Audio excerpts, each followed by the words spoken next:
ఎన్నిసార్లు ఇంట్లో noodles try చేసినా బయట తెచ్చుకున్న నూడిల్స్ టేస్ట్ రాదని ఫీల్ అవుతున్నారా? ఇలా ఒకసారి ట్రై చేసి చూడండి. తప్పకుండా చాలా బాగా వస్తుంది. చిన్న పిల్లలు కూడా ఇష్టంగా తింటారు. కారం, ఉప్పు మనం అడ్జస్ట్ చేసుకొని పిల్లలకి నచ్చినట్లు చేసి పెడితే వాళ్ళు ఇష్టంగా తినే రెసిపీ.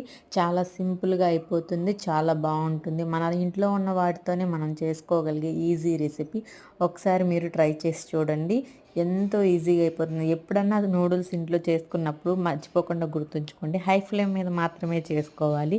మీ దగ్గర ఉన్నటువంటి వెజిటబుల్స్ అన్నీ కట్ చేసుకొని సలసలా కాగుతున్న నూనెలో వేసేసి ఫ్రై చేసుకొని దాంట్లోనే కరివేపాకు కూడా కొంచెం వేసేసి క్యారెట్టు, బీట్రూటు ఏదుంటే అది క్యాబేజీ క్రంచీగా వేయించేసేసి 2 మినిట్స్‌లోనే అయిపోయే నూడిల్స్, ఉడికించుకున్న నూడిల్స్ ఏసేసి, మీ దగ్గర ఉన్న కారం, మసాలాలేసేసి, ఫైనల్‌గా కొత్తిమీర చల్లేసి సర్వ్ చేసుకొని టేస్టీ నూడిల్స్ రెడీ అయిపోయింది. నచ్చితే లైక్ చేయండి.